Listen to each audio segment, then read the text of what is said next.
नमस्कार। रामायण एक ऐसा महाकाव्य है जिसमें अनगिनत कहानियां हैं। कुछ कही गईं, कुछ अनकही रह गईं। बिल्कुल। और आज हम एक ऐसी ही शायद सबसे महत्वपूर्ण अनकही कहानियों में से एक पर बात करने वाले हैं। हाँ, आज हम उर्मिला के मौन लेकिन बहुत गहरे योगदान का विश्लेषण कर रहे हैं। लक्ष्मण की पत्नी उर्मिला। जी, हमारा उद्देश्य है कि जो भी विवरण, जो भी लोक कथाएं या ग्रंथ हमें मिलते हैं, उनके आधार पर उर्मिला के उस असाधारण त्याग को समझें। उनकी भूमिका जो महाकाव्य में महत्वपूर्ण तो है, पर अक्सर नजरअंदाज कर दी जाती है। ये बात मुझे हमेशा हैरान करती है। मतलब वो सीता की बहन थीं, लक्ष्मण की पत्नी थीं, फिर भी उनकी कहानी पर इतना कम ध्यान क्यों? क्या उनकी कहानी वाकई उतनी महत्वपूर्ण नहीं मानी गई या कोई और वजह है? ये एक बहुत अच्छा सवाल है और इसका जवाब शायद इस बात में छिपा है कि उर्मिला की कहानी वो पारंपरिक वीरता की जो परिभाषाएं हैं ना, उनसे थोड़ी अलग है। अच्छा, किस तरह से अलग? देखिए, उनकी कहानी में युद्ध का शोरगुल नहीं है, कोई नाटकीय टकराव नहीं है। उनकी वीरता है शांत धैर्य में, निस्वार्थ भक्ति में और एक अटूट समर्पण में।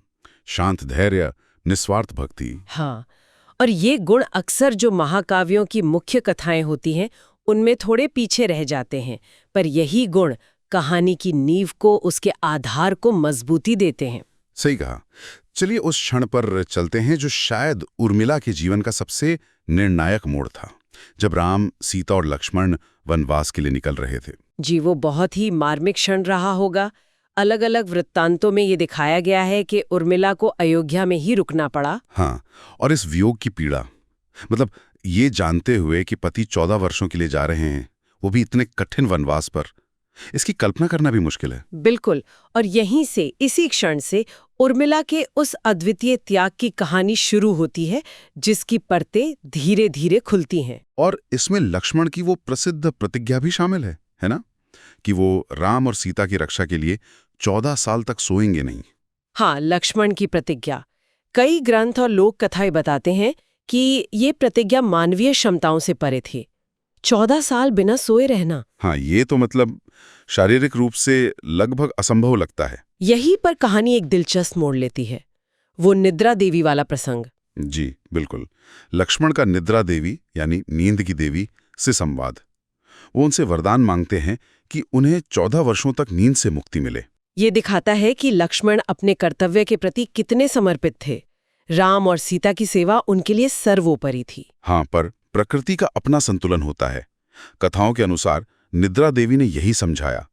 उन्होंने कहा कि अगर लक्ष्मण नहीं सोएंगे तो प्रकृति का संतुलन बनाए रखने के लिए किसी और को उनके हिस्से की नींद लेनी होगी। अच्छा, तो ये शर्त थी? हाँ, ये शर्त थी।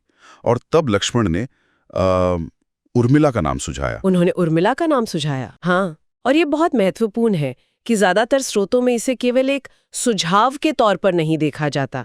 ये माना जाता है कि ये निर्णय उर्मिला की सहमति पर आधारित था। निद्रा देवी ने स्वयं उर्मिला से पूछा था या लक्ष्मण ने उर्मिला की इच्छा जानकर ही उनका नाम लिया था? और उर्मिला ने स्वीकार कर लिया, 14 साल तक लगातार सोना। हाँ, उन्होंने स्वीकार किया। कुछ व्याख्याएं इसे सिर्फ शारीरिक नींद नहीं मानती। वो कहती हैं कि ये एक तरह की गहन योग निद्रा या तपस्या थी। मतलब ये सिर्फ सो जाना नहीं था, बल्कि एक आध्यात्मिक अवस्था थी। हाँ, शायद उन्होंने न केवल अपने पति के हिस्से की नींद ली, बल्कि अपने प्रेम और कर्तव्य के बल पर, अपनी इच्छा शक्ति से लक्ष्मण को उनकी प्रतिज्ञा निभाने में सक्षम बनाया। तो ये कोई निष्क्रिय प्रतीक्षा नहीं थी, ये तो एक बहुत सक्रिय योगदान था, भले ही वो महल के अंदर एकांत में हुआ। निश्चित रूप से ये एक स्वैच्छिक भार था जो उन्होंने उठाया। और क्यों उठाया? ताकि लक्ष्मण बिना किसी बाधा के पूरी तरह से राम और सीता की सेवा कर सके। उनका ये कार्य भले ही पृष्ठभूमि में रहा हो, पर पूरे मिशन की सफलता के लिए बहुत महत्वपूर्ण था। ये उस गहरे पारिवारिक समर्थन और निस्वार्थ प्रेम को दिखाता है जो अक्सर बड़े लक्ष्यों की नींव में होता है, पर दिखाई नहीं देता। बिल्कुल, और शायद इसीलिए उनका त्याग उतना गाया नहीं गया। इसीलिए रविंद्रनाथ टैगोर का उन्हें भारतीय साहित्य की एक भूली हुई नायिका कहना एकदम सही लगता है। हमारे विश्लेषण में भी यही बात सामने आती है। उनका बलिदान पारंपरिक नायिका के खांचे में फिट नहीं बैठता। सही कहा। उनका रण क्षेत्र कोई कुरुक्षेत्र या लंका का मैदान नहीं था। उनका रण क्षेत्र था महल का एकांत। उनके शस्त्र थे धैर्य, प्रतीक्षा और मौन समर्थन। और दुनिया अक्सर क्या करती है?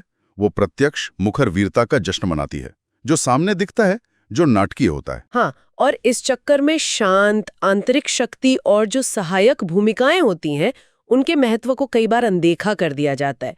उर्मिला का चरित्र हमें शक्ति की एक अलग परिभाषा सिखाता है। क्या परिभाषा है वो? वो परिभाषा जो सहनशीलता में भी शक्ति देखती है और दूसरों को उनके लक्ष्य प्राप्त करने में सक्षम बनाने में भी शक्ति देखती है।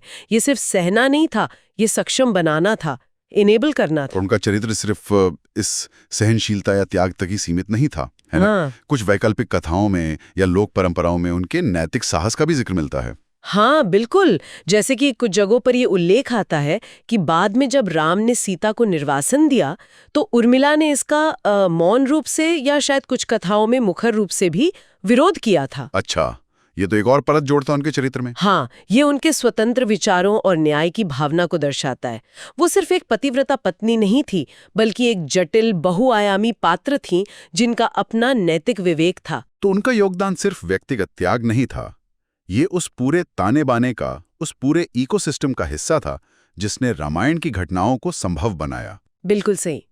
ये हमें याद दिलाता है कि कर्तव्य और प्रेम अक्सर अनदेखे समर्थन और मौन बलिदानों में छुपे होते हैं। सच्ची ताकत हमेशा चीखती नहीं है, वो चिल्लाती नहीं है। कभी-कभी वो सबसे शांत कोनों में, सबसे चुपचाप तरीके से अपना काम करती है। ये वाकई सोचने पर मजबूर करता है। हमारे अपने जीवन में, हमारे आसपास ऐसी कितनी उर्मिलाएं होंगी। हाँ, कितने ही लोग होंगे जो चुपचाप समर्थन करते हैं, दूसरों की सफलता के लिए खुद को पीछे रखते हैं, बिना किसी पहचान या श्रेय की अपेक्षा के। माता-पिता, दोस्त, जीवन साथी, सहकर्मी। हाँ, जो हमें हमारे लक्ष्य हासिल करने में मदद करते हैं और हम शायद कभी जान भी नहीं पाते कि उन्होंने हमारे लिए क्या-क्या सहा या क्या त्याग किया। उर्मिला की कहानी का सार यही है मेरे ख्याल से, कि सच्चा प्यार और सच्चा कर्तव्य सिर्फ शब्दों में नहीं होता, वो दूसरे के उद्देश्य को समझने और उसे संभव बनाने वाले कार्यों में निहित होता है। और ये कि सबसे शांत दिखने वाले कार्य भी सबसे गहरा प्रभाव डाल सकते हैं। हाँ, ये कालातीत सबक है, टाइमलेस लेसन। वाकई, उर्मिला की कहानी जितनी बार सुनो उतनी बार गहराई से सोचने पर मजबूर करती है और प्रेरणा भी देती है। उनका मौन बलिदान हमें शक्ति, प्रेम और कर्तव्य के कितने ही अनदेखे पहलुओं से परिचित कराता है। और ये हमें इस विचार के साथ छोड़ जाता है कि हमें अपने आसपास मौजूद उन शांत शक्तियों को, उन निस्वार्थ कार्यों को पहचानने और सराहने की कितनी ज़रूरत है। वो अनदेखे धागे जो अक्सर हमारी दुनिया को, हमारे रिश्तों को, हमारे समाज को संतुलित रखते हैं। बिल्कुल, उनका सम्मान करना, उन्हें पहचानना बहुत जरूरी है। जी। तो भारतीय विरासत की ऐसी और भी कई अनकही प्रेरक कहानियों और उनके गहरे अर्थों को समझने के लिए, उनके पीछे छिपे संदेशों को जानने के लिए एस्ट्रा को सब्सक्राइब करना ना भूलें। हम ऐसी ही और कहानियां आपके लिए लाते रहेंगे।